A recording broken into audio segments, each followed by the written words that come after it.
welcome back to Davos Worldwide. This is the panel on youth data consumption. I'm Jay Singh, a first-year student at UC Merced, studying data science and analytics and political science.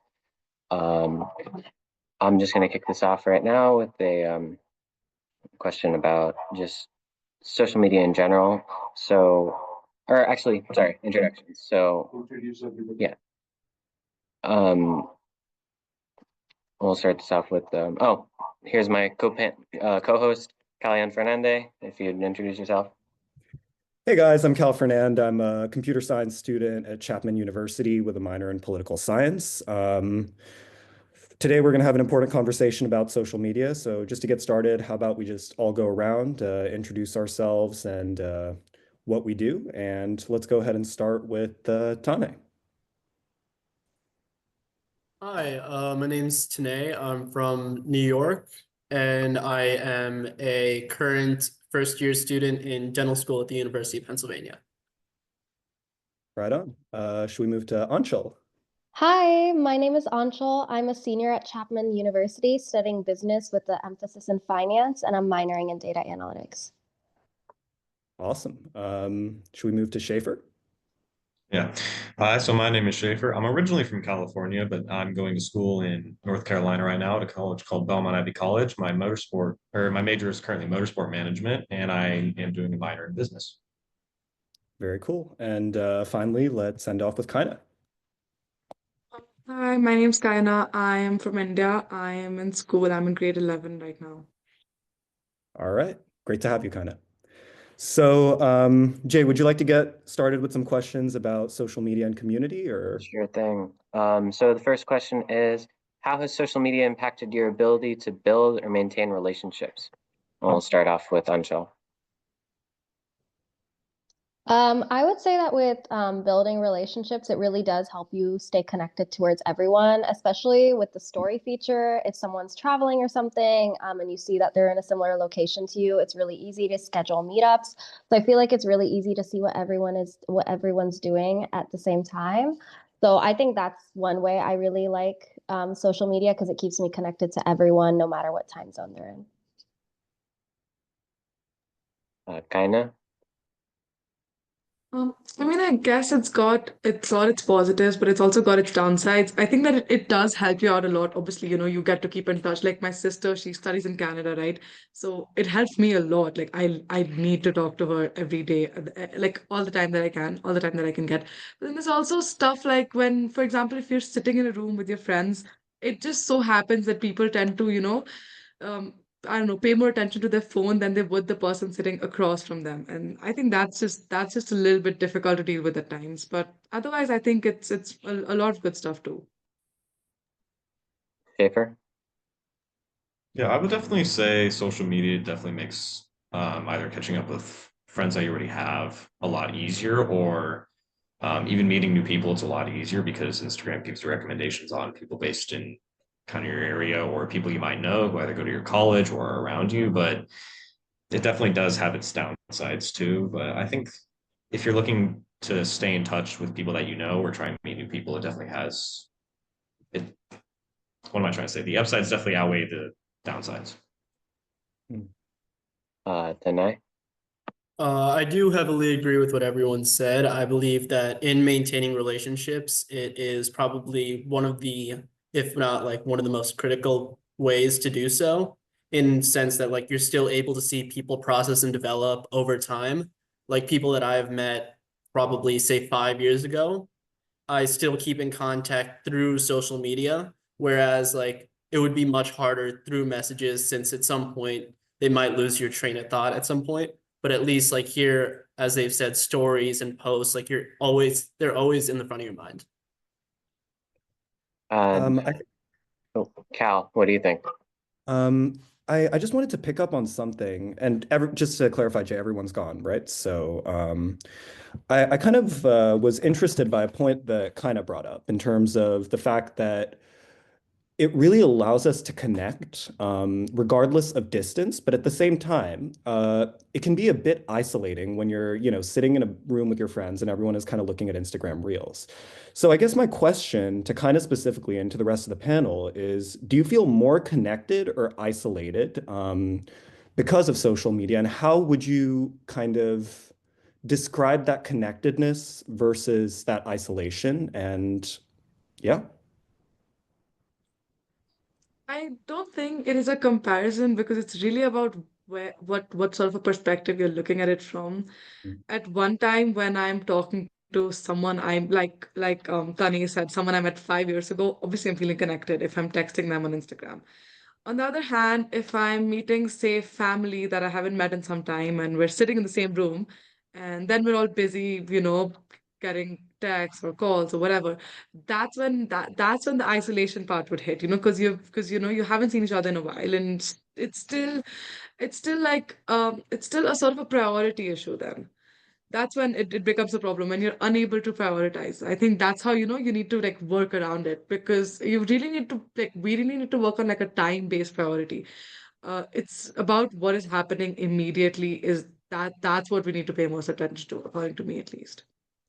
Absolutely. I couldn't agree more. Does anyone else have any other thoughts on that? I agree completely with what Kanye is saying. I also believe that in the case of this, it also causes a sense of imposter syndrome at some points, especially when it's through a closed community of social media, as a lot of people end up posting and showing like situations where they have fun or they're in a group, and then it gives you like a sort of isolation feeling. Interesting. And I think we'll touch on that idea of comparison culture and isolation a little bit further down in the panel. But I think really great that you brought that up right now. Um, Great. Jay, do you think should we go ahead and move on to data consumption, or would you like to ask another question surrounding community?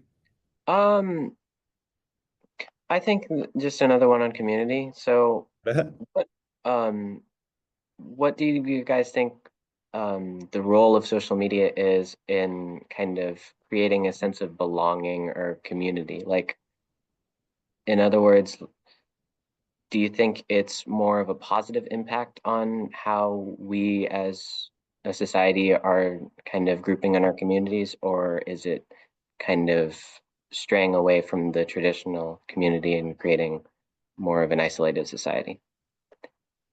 Just anybody can jump in. I think it can be both. On the one end, it can definitely be, if you want to make friends or something, like it's very easy to get into a group on social media because it's just a group chat pretty much. But at the same time, if there's a group you're wanting to join, but you don't get accepted into that group, then that can create that isolation effect because, well, you're not in the group. And that's my take on kind of both sides in a nutshell.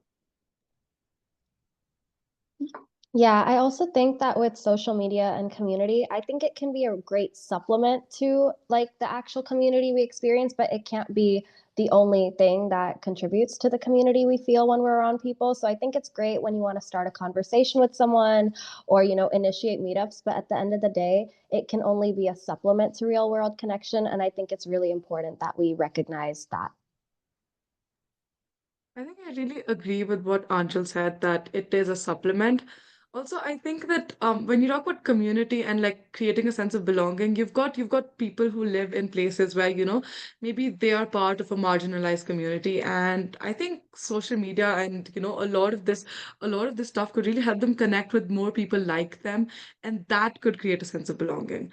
While it is straying away from the traditional sense of community, I think it's not necessarily a bad thing always because it's leading them to I guess, just a new group that, they could also feel at home with. I actually wish I could say more, but they've said everything perfectly, honestly. And with that, Cal, do you want to move on to the data consumption? Let's do it. Let's just start off with an easy one. How do you feel like your data consumption has differed from previous generations? And do you think it's a positive or a negative? Let's go with Anshul. So you're asking me like how you think my data consumption has changed over time, basically, compared to like Um, people?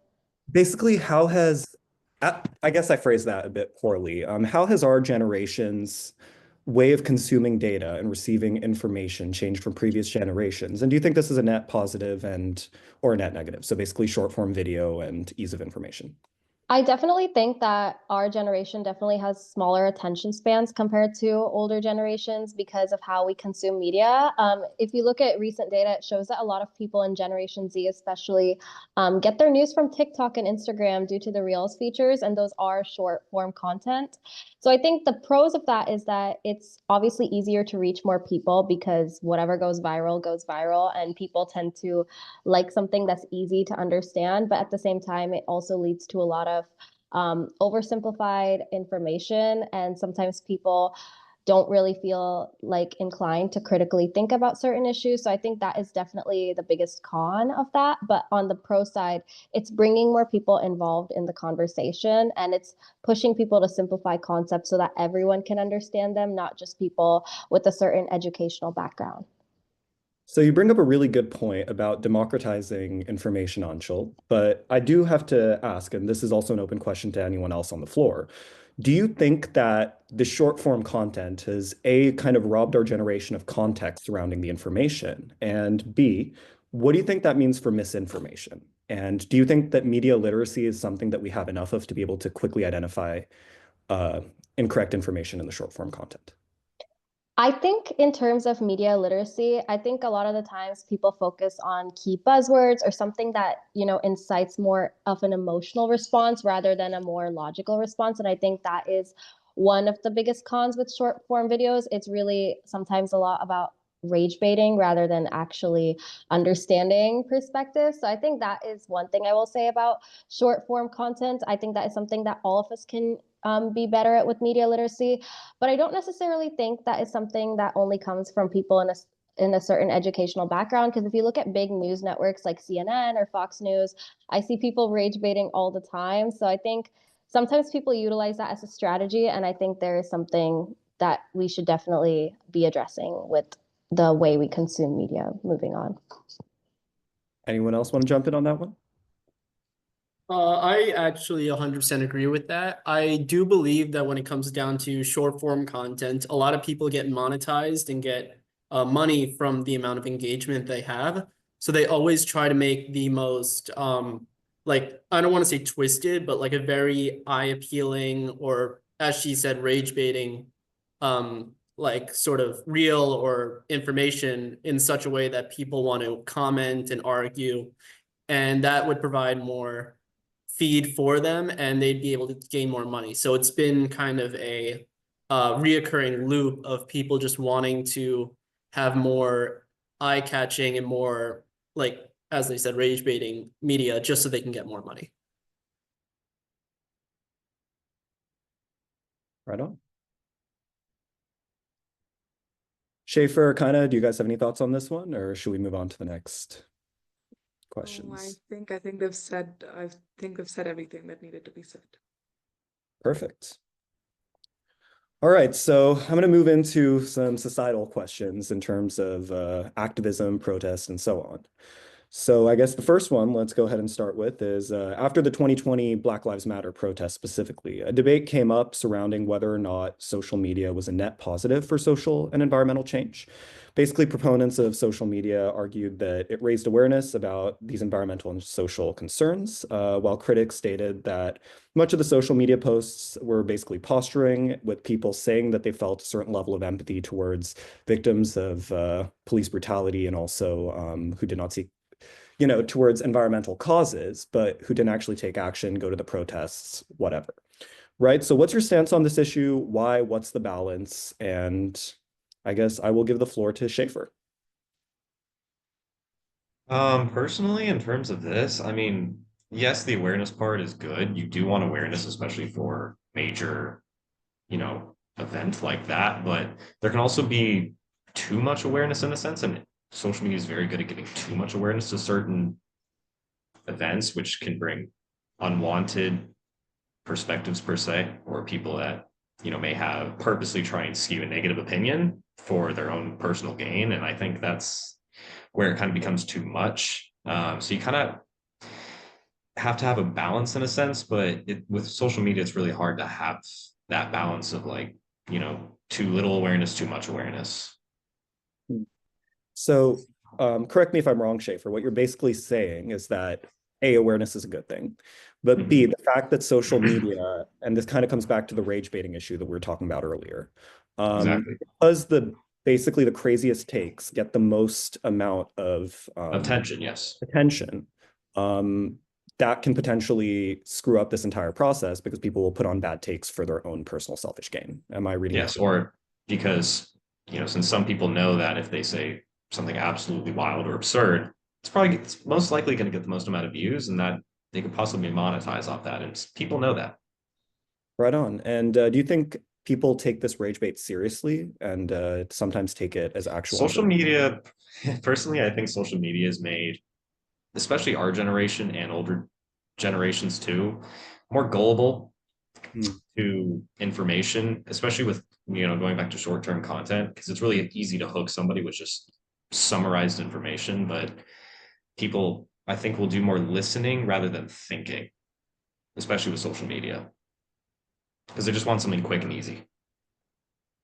Right on. And okay, I see where you're coming from with this, and I'm actually interested to hear Anshul's perspective on this because it kind of goes back to the point that we were discussing earlier with media literacy. So, Anshul, you have the floor. Yeah, I do actually agree with what he said. It definitely has people listening more than thinking. And I think one thing we need to really encourage with our generation is to question everything. And I know that sounds like an exhausting process, but you really don't know what people's intentions are on social media. You don't know if it's for their own personal gain or if they're genuinely concerned about spreading awareness on an issue. So I think really questioning someone's intentions, questioning who's funding them, questioning, where the source of your information is coming from is one way to push for better media literacy. And at the same time, also like allowing yourself to do your own research, because being reliant on anyone for information is obviously never going to provide a net positive gain, because at the end of the day, you're putting all your thinking power to someone else. And I think that is something that can be very detrimental. Well said. Well said. Kind of, what are your thoughts on this? Obviously, I agree with Anjal about the media literacy bit, how you need to question everything. I do think that is really important, especially looking at your sources and also cross-verifying information, like she mentioned. Um, Thinking about the Black Lives Matter protests, I think that like while social media was obviously useful in spreading awareness about the protest, getting more people to support it, I think what it also did was if you choose, the I guess certain specific moments in videos and I guess comments, you would just end up building more and more hate toward the movement. I guess if like social media also played a huge role in worsening the situation, portraying the protesters in a negative light, which was really not what was required at the moment, because it was a critical moment, I'm sure. So I think that with environmental protests and social protests, social media can also take you down a really, really, really, I guess, horrifying road, because then you've just got a lot of hate for mostly false information. Very interesting. Dane, do you have anything to say about that? I think what Kyna said actually links up perfectly with what Schaffer said about the the rage baiting, to like the content that gets like that's the most interesting, getting the most views, and that's why it's so on board. When it comes to just straight up like advertising or acknowledging events in life, I believe that like as good as it is on social media, I think the sheer number of people that end up wanting to make their voices heard, and like the amount of like content that you see starts getting people a little desensitized to the issue, as opposed to seeing it once or twice on the news. You see it like, for example, Instagram, you see it every story is something, and it kind of gets you very desensitized to the whole situation. Dane, I'm specifically interested to hear your perspective on this when it comes to gun violence, right? It seems like every It's awful in this country, but it feels like every couple of days we hear about another school shooting and kind of events. So are you suggesting that these kind of atrocities, by seeing them so much and by being so hyper, how do I put it? So connected inherently in the news group, how do you think that's having an effect on our generation psyche as a whole? I think it has two factors. One, that obviously acknowledging and gun violence is very crucial, but at the same time, while you're doing that, you're also, I don't want to say validating, but you're making the people who have done such the violence, you make them basically like a household name per se. Like you make them a very known person, and people who kind of want to make a statement now are like, oh, if this happens, I'll be put on the news. This will happen. This will happen. There's got to be a way to acknowledge and a way to broadcast certain atrocities like this without giving fame to the people that are doing it and making others feel like they can follow their footsteps in order to get their like 15 minutes of glory. Interesting. Does anyone else have any thoughts on this? All right, I guess I'll follow up with one kind of question of my own relating to that, and I'll open up the floor for that as well. Dani, you bring up a really good point about not wanting to glorify these people and the shooters, and also not wanting to bring unintended attention to the family of the victims who are potentially grieving and so on, right? But my question relating to that, in terms of this idea of desensitization, is it seems like we're constantly in the loop. We know about these events occurring, but we're not seeing the large scale protests that you would expect from these kind of atrocities. Do you think that that's a symptom of this? Yes, I think that is a big symptom. I think the communities around the school that has gone through, like, say, a shooting, they have their own community outreach programs, they have their own events that are happening. But as it goes worldwide, it is, or at least the countrywide, it's very shallow, since as we've talked about, it happens so much, it's so like common that again, people get desensitized. You can't do it, like the world cannot do it so many times in a row. And I think like the fact that communities are doing it is kind of like proven how like social media is like not really a factor in that sense, but doing as a whole country, I don't want to say like doing it every month, but like it's very common. Just doing it so often doesn't seem like a practical solution. Got it. Kind of, what are your thoughts on this? I agree that desensitization is causing an issue, especially with the gun violence, right? I do think that the 15 seconds of glory and all of that stuff is very real when it comes to this. But I think that going the other way with really reduced public attention, I think that too would not serve the purpose that you'd want it to. I think that would also just take us in the wrong direction. So I think what we're looking at is, I think I understand that sitting here in India, it is a really superficial statement to make, but I think stricter rules would basically do it. But if you're looking at it in from a media point of view, I think maybe, okay, this is just me going a little bit into international relations. If we just get a little bit more criticism and maybe some more shows of I guess disagreement from other foreign powers or even organizations, I think that could really help move along the process, help the US get there faster with really curbing such violence. And I think while maybe a protest may not be so effective immediately, I think if a movement is started, like you said, because of such frequent exposure to these news, it's difficult to get a movement started because people just think it's the everyday thing now. So I think that too could help move it along, like sooner at least, if not immediately. I really like your perspective, kind of, because I think what we were, at least the back and forth that I was having with Dane, was we were kind of critiquing it from a grassroots level to a certain extent, right? We were saying that we're seeing this time and time again, and that's not galvanizing people in our generation to go out to their local protests. But I totally agree on your point that we shouldn't just brush these under the rug until something really terrible happens. So, I mean, I can't speak for everyone here, but I can speak for Jay and I. We're huge IR nerds, but I think for the gun violence issue specifically, It may not so much be a social media issue, but one that requires a combination of international relationships, grassroots efforts, and also, holding the course and not having our attention swung every, 5 seconds and staying on course and continuing to apply pressure. So very interesting point of view. Anshul, what are your thoughts? I think with gun violence overall and like the discussion about it, I definitely agree with everyone that was saying that, you definitely want to put more of the focus on the actual issue and the event that happened at hand that caused so many atrocious results rather than like the actual shooter, because some people are not in the right state of mind and will do anything to get any sort of attention, even if it is putting them in a more negative light.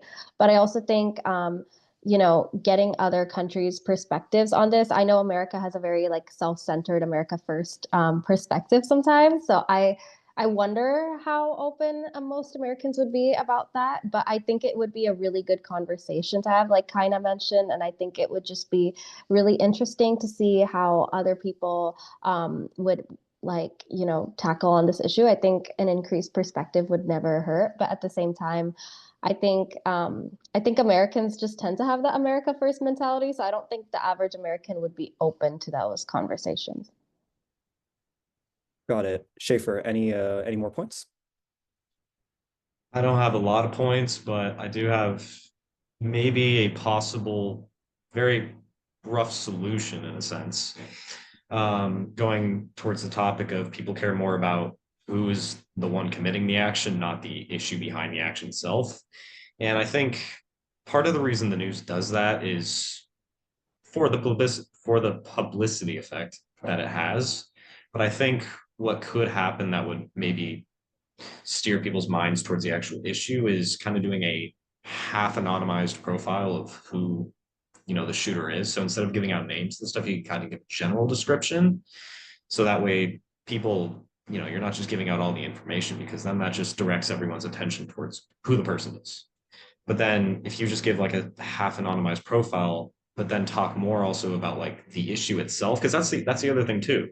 The news necessarily doesn't talk a whole lot about the overall issue. They always talk about this specific event, this specific event, this specific person. So I think if the news were to, branch out more broadly and actually talk about the issue itself rather than more specific people or events, that could maybe help, but this is the news. So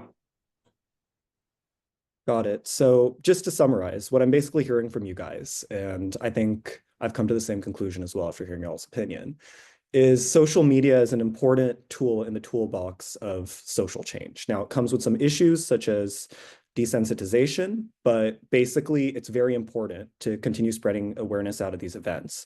And as Schaefer put it, change the way we report on it as well and focus more on the problem and try to sensationalize it a little bit less. But we do agree that there is a problem with desensitization, and it's less about posturing and more on that side of things, desensitization, and continuing to apply the pressure even when it feels like it's the new normal. Great. So let's go ahead and move on to the next topic, because I think we may have beat this one a little bit further than we should have. But let's talk about privacy, because this is another key sticking point for social media. And Jay, would you like to go ahead and tackle that one, or would you like me to keep going? Sure thing. So after high-profile data breaches and revelations about platforms like Facebook leveraging user data for targeting with the Cambridge Analytical scandal, some debates have emerged about whether social media companies have too much power over personal information. Proponents argue that personalized ads create a more relevant user experience, while critics claim this comes at the expense of user privacy and consent. What are your perspectives on the balance between personalization and privacy in the social media ecosystem, and why? I'll start with Anshul.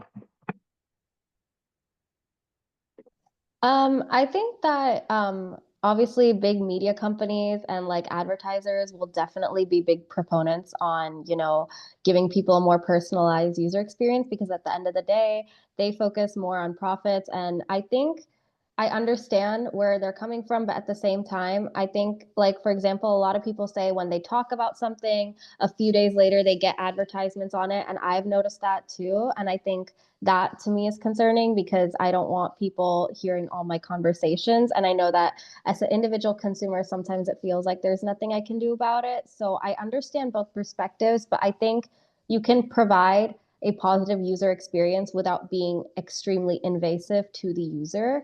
But it's also important to recognize that when you sign the terms and conditions for any app, whether it's TikTok, Instagram, whatever it may be, sometimes you are unconsciously consenting to this. So I think that's another thing. Because a lot of big companies just weave in a disclaimer through a bunch of, corporate lingo, and you just may have accepted something that you might not even understand. But I don't really know if you could actually change. I mean, I do believe that you can create laws that could probably mitigate this issue, but I don't think it's going to be something that would be fixed overnight just because so many big companies are already experiencing the benefits of providing more personalized ads. So I don't know if they would really care about the user's privacy if they're already getting profits. That's a great point. Schaefer, you want to expand on that? Sure. In terms of at least the personalized ads, my opinion on it, because I personally have all those privacy settings, on as much as I can access really. And that's pretty minimal, especially on platforms like TikTok and Instagram, obviously. But even with like the personalization off, I still will get things that like I recently became friends with someone named Ben, and all of a sudden I'm getting Instagram reels about people named Ben. So I'm like, okay, even though I have the options off. So I think what isn't, announced is that even when you turn the ads personalization off or features like that, I think all that does is just prevent the authorization of third-party companies using your data as well, but Instagram still uses your data through their own personalization AI or software or whatever it'll be, and that's obviously not announced. That's kind of hidden within their platform. Um, I think it should be announced. I think it should be something that's known, but most people unfortunately are not. Either they one don't care, or they are just not savvy enough to really understand what it means. And I think that's something that should be addressed is, the general knowledge of like what you're getting yourself into and what not technology, a social media company has access over in terms of you and your data, really. Yeah. Tanae, you want to keep going on that? Yeah, I wholeheartedly agree with what Shaffer has said. Me personally, I'm one of those people that actually like doesn't care, to be fair. But it's always come down to, at least me personally, has always come down to they can know everything that I've searched, everything that I've looked through in my Amazon purchases or something, as long as the data is secure. As you mentioned before, there have been breaches. And I think as much as we are going to try to make companies want to like improve on not looking at our searches, keeping our like user privacy like just to ourselves, it's going to be very hard. And I think what we would mainly want to focus on is the security of the companies that are taking our, like not taking, but like that are using our data on other things in such a way that we're not getting scam calls every time I want to put my phone number into a Panera app, for example. So I'm going to go ahead and jump in on that because I find your point very interesting, Tane. What is your definition of, I guess, safety and data breaches? Because you're talking about potentially getting your information given to a third part or the company, right? And used for targeted marketing. But you're also drawing a line when it comes to hackers to taking your personal information. So I guess what I'm asking is, what to you is a bad actor? Do you see the company as a bad actor? Do you see the hacker as a bad actor? Where do you draw the line? Because I'll tell you personally, for me, I don't want that information being collected, and I'd rather it stay on my phone and not even make it to the cloud. I understand that. I've personally, I'll be honest, I'm big into convenience sometimes. So things like that, where, for example, like my Amazon purchase would be like my Facebook ad or something, has never been too big of an issue to me, just because I guess in my case, I'm not one who has much to hide or anything like that. Not saying that you guys obviously, but it's always just been like once your information becomes used for malicious purposes, like for once hackers use it and start like selling it on the deep web, or like once you start getting scam calls, once it becomes used for a malicious purpose and starts becoming inconvenient, then that's kind of the point in which I draw the line. I think I want to add on to that because while I guess when he was talked about getting like targeted ads, it's fine. At least for me, it's fine as long as it's coming off of something I searched on Amazon. But when it's not fine when it's coming off of a text or something I said to a friend. That's when it gets scary. And honestly, it feels a little helpless because you don't know what you can do with that. Also, in India, like Tanay said about the scam calls in India, you have a lot of scams like this. You've got video morphing, you've got like stuff with banks, and it's honestly a little scary because when you have your family members getting called up and you think that, oh, what if you accidentally end up falling for it? What if it gets a little too much? So I think that the collection of data itself, I do agree with Cal. I think that's where the problem starts, and I do think there's something needs to be done about that. Great points, Kaina, and I definitely agree with what you said there. Schaefer, I want to bring you in because I know you're the cybersecurity nerd, and I'm curious to see where you draw that line. Well, for me personally, I point fingers first at the company because anytime you download the app, you're, well, if you're tech savvy enough, you know you're giving your some amount of data, whatever that is, to the company. But it's also, since you're giving your data to the company, it's their responsibility to handle your data safely. So if your data gets breached through that company, I'm going to point the fingers at the company first. Now, obviously, I don't think can't speak, black hat hacking is ethical, but at the same time, we have several light hat hackers and gray hat hackers that are capable of defense against black hat. So that's why I point my fingers first at the company I'm giving my data to, because it's their responsibility to make sure their data servers and databases are all up to date on the most recent encryption methods and whatever. Gotcha.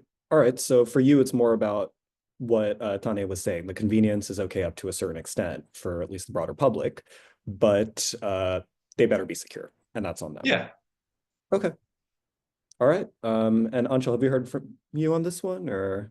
Yeah, I did talk about it, but I do agree that it's definitely the company's responsibility at the end of the day to handle your data safely. And I think it's good that we're mentioning that because at the end of the day, we have already reached a point where our data is basically in the hands of whichever company we're using their products for. So I think it is important that we focus on shifting the responsibility to them because at this point, we're not going to be able to like completely hide our data from these big companies. I feel like we've gone past that stage. So I think it's good that we're bringing this into the conversation. All right. And I have one more question related to that. And my research is in AI, so it's kind of a personal question for me, and I'm just really interested to see what you guys think about this. What are your thoughts on this information being used to train AI models? Because that's been a big point of contention recently, and a lot of companies have actually updated their terms and conditions, Meta being the first one that comes to the top of my mind, to basically use your data to train AI models. So what do you guys think of that? Let's start with Kaina. Okay. So I was recently just writing an essay for an application, and this is one of the things that I wrote about in the essay. What I actually want to talk about is something that happened. I was working on a project for my for econ, and I was looking at some policies, and the thing is that the software, the AI, it had generated a list of policies for me with like detailed examples and descriptions. And then when I cross-checked it, these policies did not even exist. Like half of them did not even exist. So that's what I'm saying. It was the policies I was looking for were specifically for Sweden, except that they had just like taken up policies from random places and just placed it there. And that is wild to me because I mean, because obviously it's either fabricated information or it's half-built information that they're using. Whatever it is, it's not true, and it's entirely unreliable. Moreover, it just puts you in a trap for like for plagiarism, which is even worse because unless you go ahead and do the work twice or thrice, you go in and cross-check it, there is no guarantee that you're getting the right information. So I think it's honestly just making your work like a lot of times more difficult. Got it. Yeah, I agree with that. Accuracy and AI are definitely something that need to be tackled. And I don't want to get too nerdy here, but it fundamentally comes down to how AI works, right? And the transformer model, and it prioritizes making sense over actual accuracy, right? So yeah, in terms of using the data, or using your data to train an AI, what are your thoughts, Anshul? Like using my personal data to train AI models, or just Well, like, basically, the question that I really have is more or less, companies such as Meta are upgrading or are updating their terms and conditions to use user data off of Instagram, Facebook, or whatever that would have otherwise gone towards targeted ads, also to train AI models to be more accurate. What are your thoughts on that? I think obviously at the end of the day, it depends on the intention of the company, and Meta is obviously going to be utilizing this to provide more content for me specifically as a user so that I'm more engaged and occupied with the application. I think that would be their biggest priority. Whether or not I agree with their intentions on that, I think it's fine as long as, you're as long as the users are aware of it. And I do think most users are aware of the fact that, AI is becoming a bigger thing now, and most companies are going to be using it on a larger scale. But at the same time, I do agree with what Kaina was saying about like how AI is more focused on making sense of something rather than being accurate about something. And I think if you want to create a better user experience with AI, you're going to have to tackle that issue. And I think that is something that most companies will be looking for over time. And I think with AI overall, I think it's an excellent supplement towards whatever people are doing. But I think when you use that as your substitute for critical thinking, I think that is my personal biggest issue with AI. In addition to like the originality thing that kind of was talking about. But I think AI on its own, like I think it could be used for a lot of cool things, and I'm really excited to see what people do with it. I think at the end of the day, companies are going to be using it for their best interests, and individuals should utilize it for their best interests as well. All right, Tane, Schaefer, do you guys have any points on that? I think it could be very beneficial, but at the same time, it could also very much go the opposite direction. In terms of it being beneficial, AI is very smart, and obviously, if you give your data for an AI to personalize it for you, and the more you train it, it can actually get very good at giving you almost to a T what you want every time. But the problem with it being, this is me going back to my cybersecurity, but if that model gets breached, it could be a catastrophe, quite honestly, because then whatever data is in that model, if that gets breached, a hacker's going to have access to all of it. So that could completely go in a very, very bad direction very quickly. So I think it's just one of those things where can be beneficial, can be good, but it has to be, fortified and secured first with a high level of confidence. Gotcha. And Tane? My point was actually going to be what Schaefer has said about security. It's like most of taking data is, morally, it's morally all right for me at least, but like it really boils down to how secure that data is going to be used for the AI, and also what parts of your data is going to be used on the AI specifically. Like, I don't know if you remember what they did with like the Twitter bots, where they tried doing an AI Twitter bot where people would like comment to them, and it I went do. I think it was really, Microsoft really Tay, actually. bad. Yeah, that So one, it, something else. yeah. So it really like depends on what they're taking and like what they're learning from. Because if it's coming from, say, like direct messages between me and someone else, it's one thing versus, say, comments on an Instagram post versus what people do. And they've already like sort of done this. They have like their own AI bots, Instagram does. and I think Twitter might also, but I'm not 100% sure. But it really all boils down to security and what they're going to be using, what part of your data they're going to be using on those models. Got you. Okay, so basically there is a line somewhere in terms of what data should be used and what data shouldn't, but it's important that it remains secure. All right, I think we're running a little low on time, so we're going to do one more question and maybe talk about some of the themes that we had in this discussion and end it off. So, final question is, social media allows us to curate and present our ideal selves, which can boost self-expression, but also lead to feelings of inadequacy when we compare our lives to others. Proponents highlight its role in like fostering and exploring identity, but critics caution against the pressure to maintain a perfect image and comparing your life to others. How has social media influenced you and how you view others? And do you believe the impact is more positive or negative? Let's go with Kaina. Personally, for me, I think I'm not saying I'm not, invalidating anyone else's experiences. All I'm saying is that for me, it has been mostly positive when when you're looking at comparing your experiences with other people, because that's the thing. I don't know how far this works for most people, but for me at least, with the privacy settings on, when you've got just your friends, people that you know on your socials, like at least for me, that's how I've got it. That sort of a feeling does not come up, and it does not bother me that much because it's everyone I know and more or less close with. So I guess that is not something that I have faced particularly struggled with, but I do understand that there's a lot of it that happens outside, like a lot of other people experience it, and I think that it can lead to a lot of serious, like really severe issues that could impact their mental health, maybe lead to them not being able to focus much on other stuff. And I think it is quite serious an issue. But personally, it's not affected me as much. So I don't know how much I can talk about it.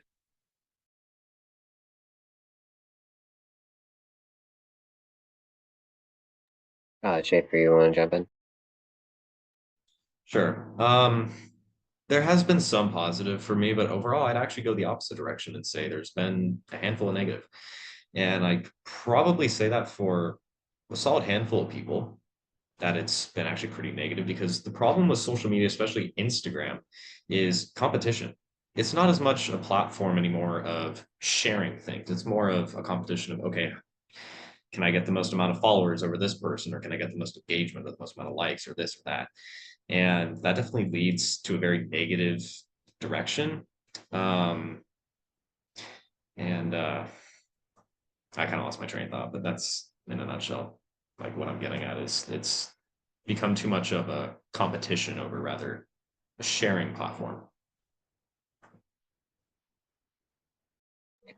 That's a great point, Schaefer. And I just want to actually expand on that a little bit. Just like, how do you think that kind of comparison culture can be, how can you contract that? Like, what can you do to kind of fight that culture that's kind of building? It's kind of a tough question for me.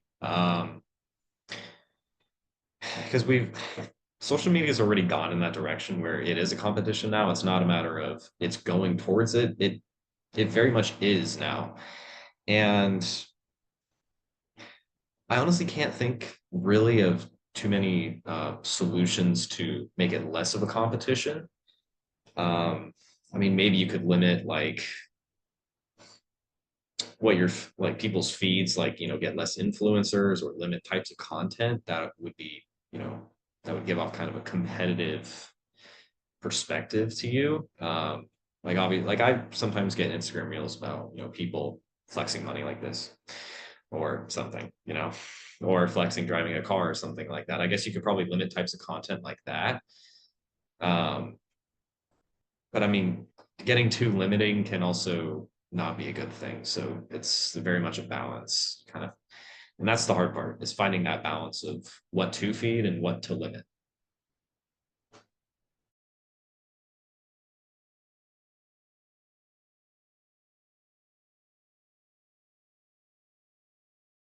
Anshul, I'm curious to hear your thoughts on this. I think with social media overall, I think it's important to recognize that sometimes people aren't portraying themselves, they're portraying how they want to be portrayed. And I think that is the biggest thing with social media. Obviously, how you use it is up to the user, but I think that is a very common trend I see. So I think that really helps me stay grounded in terms of the comparison cycle. You know, no one's posting their worst moments on the internet, and no one wants to, but I also think that if you're looking for community within social media, I think it's important to recognize that you might not always find that because most people are focused on keeping a certain aspect of them on social media, not their entire personality. So I think that goes to the point of the beginning of this conversation. You know, it's a great supplement for community, but it's not like, you know, going to be your only source of community. I don't think that's ever sustainable. And it's not, I don't think that's, you're never going to understand an individual solely by their social media just because it is at the end of the day a small part of who they are. So I think that's just how I personally feel about social media, and I think everyone brought really interesting points about, you know, what comes on their feed, how they maintain community, their experiences with media and how it's affected them. I think it always depends on the individual at the end of the day, and for me personally, I just wanted to provide a grounding perspective whenever I get stuck in that comparison cycle. Anshul, do you think that the algorithm rewards content that would make people feel insecure about their lives? I think the algorithm, like, if you already internally feel insecure, I feel like you're going to naturally attract content that is going to emphasize that because you're constantly looking for something to feel insecure about. So I don't think it's about making people insecure. I think it's just the algorithm's going to give you content that you engage with. So for example, if you're insecure about your body and you always surround yourself with like Victoria's Secret models and like their diet plans and everything like that, if the algorithm sees you engaging with that, it's just going to give more of it. I don't think the algorithm is necessarily thinking through it intelligently. It's just thinking Yeah. through it from a more engagement perspective. So I guess, yes, in some ways, social media might want to make you feel more insecure, but it's not necessarily because it wants you to be insecure. It's just that's the content you're engaging with. And the algorithm just wants you to stay on the app. Interesting. And very fundamentally, I think you touched on a point that we have not quite touched on yet in this conversation, and that's that the algorithm prioritizes engagement and time that the user stays on the platform. Now, given the way that it is set up, do you think this is a benefit to the user or only the platform? I think it's definitely a bigger benefit to the platform because while it's great to use social media, at the end of the day, if you want to create a good life for yourself, you can't just be stuck on an app forever. I don't really think that's a sustainable way to, you know, reach your goals or, you know, just prioritize yourself. I think at the end of the day, the algorithm has its own interests. And I think it's good when people engage with content that's good for them, but most people are engaging with content that um, like, you know, fits their needs. And sometimes it's usually to fill a void of some sort or numb themselves. Like, I know you guys have all heard of the term doom scrolling. I think that is something that a lot of people do, including myself. We've all been guilty of it. But yeah, I went on a little tangent there. But I do think that the concept of engagement, I think it depends on what content you're engaging with. And I do think ultimately it serves the interest of the application more than the user. Do you find this concerning given the fact that a lot of children, right, who haven't even hit puberty yet are on social media and may not have the kind of self-control that, you know, a 20-year-old or even an 18-year-old might have? Yeah, absolutely. And I think most parents, like, I know like parental controls are a thing, but I don't think most parents understand how addicting social media can be because we are like one of the first generations to be growing up with this in our developmental stages. So I do think it is very concerning, especially for children. And I think also like there's a lot of like influencers that target children because because they're easily impressionable and their minds are easier to mold. So I do think that is something that we need to start prioritizing, which is children's safety, so that they're not exposed to information that could really hinder their self-esteem and development, because there is a lot of inappropriate content that they should not be exposed to, but they unfortunately are because social media is largely unregulated still. Love the take, Anshul. Thane, I'm just going to finish off with you. Do you think that responsibility is on the user to basically draw that line, or do you think to a certain extent the companies have a role in this because they design such a addictive algorithm? I think it's kind of a mix on both. I think that while the company has made it such a way that they try to make it too engaging for the consumers, I do believe it is also like on the consumers and like the consumers' environment as a whole that has really caused the sort of addiction and like attraction towards the social media app. I think probably the best way that we would ever have to kind of teach people how to better suit themselves for a social media filled world as it is now and it's going to be for the future is just teaching them like as their kids growing up with it, you got to teach them how they're supposed to use it and in the future what they're going to encounter and how to best deal with situations like that. As we were talking about before, we were talking about imposter syndrome. We were talking about how like some people don't feel like they belong.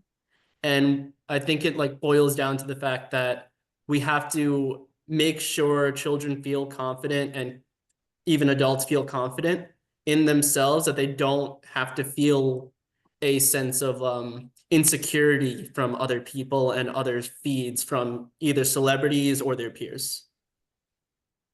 All right. Well, I guess to conclude off this panel, I'm just going to kind of go over some of the points that were made here that I found super interesting.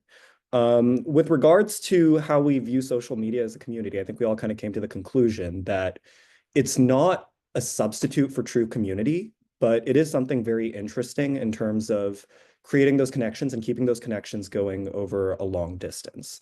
And in terms of affecting traditional communities, we didn't really see that as a very bad thing. It's just a different form of community. It's something that people are embracing. In terms of the Black Lives Matter protest question and social media's form of getting to social or dealing with questions of social justice, I think we all identified it as an important tool in the toolbox to basically bring about change, but not something that's a be-all end-all and something that has to be used in conjunction with other methods such as international pressure, ground-up protests, and we identified the fact that desensitization is a big issue with that. And interestingly, I think we actually put that question of desensitization back on the user and kind of made it their personal responsibility to not get desensitized and continue to pursue these movements, right? Although I do believe Schaefer brought up an interesting point about how the news is reported and basically delivering the information in a way that gets people to want to bring about change instead of sensationalizing it.